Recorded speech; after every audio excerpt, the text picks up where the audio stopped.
Welcome to Luca is a billionaire, where the only thing I invest in is your answers.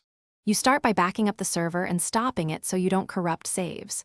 Once done, navigate to the dedicated server folder or your single-player save and open sandbox vars. Lua or server.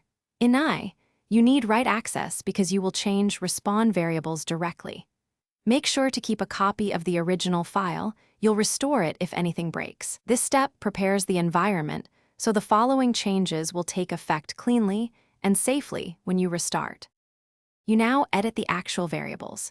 Change zombies respawn to false to stop global repopulation, and set only spawn Zeds near players to true to limit spawns to immediate areas. Then reduce base zombie population and population multiplier toward 0 so density is minimal.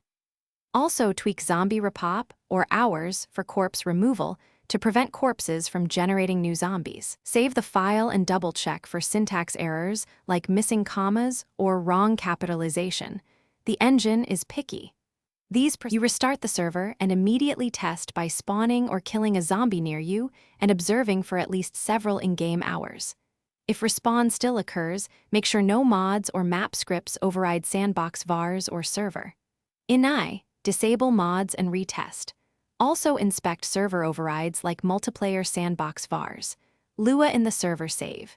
If things go wrong, restore your backup and reapply changes one at a time to find the conflicting entry. This isolates the issue and prevents repeated downtime.